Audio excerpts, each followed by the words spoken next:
মাগরিবের নামাজের পরে হাসবুনাল্লাহু নি'মাল ওয়াকিল এই দোয়াটা যদি 33 বার করে পাঠ করতে পারে, আল্লাহ পাক নগদে তাকে 4টা পুরস্কার দান করে দেয়। যেরকম সুবহানাল্লাহ। এবং এই পুরস্কারগুলো আপনি নিজের চোখে দেখতে পারবেন যে হাসবুনাল্লাহু নি'মাল ওয়াকিল এই দোয়াটা পাঠ করার কারণে আল্লাহ পাক আপনাকে কি কি বেনিফিট দান করেছে। 1 নম্বরে আল্লাহ পাক আপনার দুশ্চিন্তা, আপনার টেনশন আল্লাহ পাক দূর করে দিবে। আপনি যত বড় দুশ্চিন্তায় থাকেন না কেন, আপনার টেনশন আপনাকে একদম শেষ করে দিচ্ছে।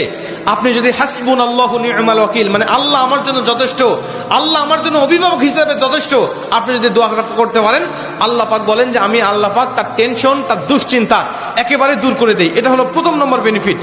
দ্বিতীয় নম্বর বেনিফিট হলো যে এই দোয়াটা যদি কোনো ব্যক্তি নিয়মিত পাঠ করতে পারে, রাসূল সাল্লাল্লাহু আলাইহি ওয়াসাল্লাম বলেন যে আল্লাহ রাব্বুল আলামিন তার বিপদ আপদ বালা মুসিবত আল্লাহ পাক দূর করে দেয়। এটা আল্লাহ পাক নিজেই তার জন্য সাহায্যকারী হয়ে যায়।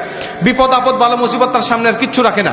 আপনি যত হাসবুনাল্লাহু নি'মাল ওয়াকিল পাঠ করবেন, তত আল্লাহ পাক আপনার সামনে থেকে বিপদ বালা মুসিবত দূর করে দিবে। এটা হলো 2 নম্বর।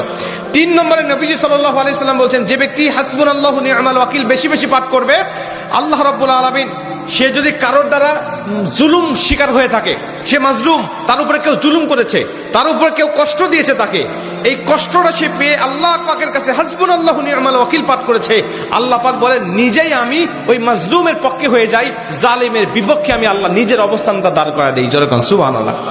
ভাই, আল্লাহ যদি আপনার পক্ষে দাঁড়ায় যায়, আপনার কিছু লাগে? আল্লাহ যদি আপনার জন্য সাহায্যকারী হয়ে যায়, কিছু লাগে?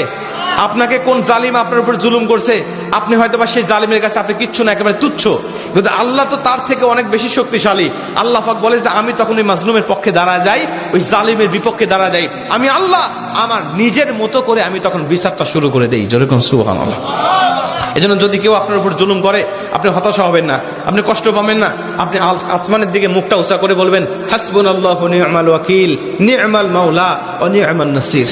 আপনি এই দোয়াটুকু শুধু পাঠ করবেন, দেখবেন যে আল্লাহ পাক আপনার সব হতাশা, সব দুশ্চিন্তা, সব টেনশন আল্লাহ পাক মুহূর্তের মধ্যেই আল্লাহ পাক আপনার দূর করে দিয়েছে। যেরকম সুবহানাল্লাহ। এবং 4 নম্বরে রাসূল সাল্লাল্লাহু আলাইহি ওয়াসাল্লাম বলছেন যে তাকে আল্লাহ পাক দুনিয়া এবং আখিরাতের কল্যাণগুলো আল্লাহ পাক তাকে দান করে দেয়। দুনিয়াতে যত কল্যাণ, যত খারাপই আছে এগুলো দূর করে দেয়, কল্যাণগুলো আল্লাহ পাক দান করে দেয়। আবার আখিরাতের যত কল্যাণ লাগবে আপনার সব কল্যাণগুলো আল্লাহ পাক আপনাকে দান করে দিবে। আল্লাহ পাক আমাদের সবাইকে এই 4টি ফজিলতগুলো পাওয়ার আশায় হলেও আল্লাহ পাক আমাদের সবাইকে এই হাসবুনাল্লাহু নি'মাল ওয়াকিল এটা মাগরিবের পরে 33 বার, অনেক মুহাদ্দিস বলেন ফজরের পরে 33 বার, যদি কোনো ব্যক্তি 11 বার পড়তে চায় সমস্যা নেই, কিন্তু 33 বার পড়তে পারলে সবচেয়ে ভালো ফলাফল পাওয়া যায়। আপনারা অধিকাংশ 33-এর অধিক পড়লেও কোনো সমস্যা নেই।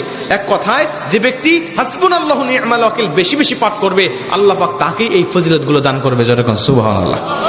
যতগুলো আমলের কথা বলা হয়েছে, আল্লাহ পাক আমাকে সহ সবাইকে আমল করার তৌফিক দান করুক। জোরে বলেন আমিন।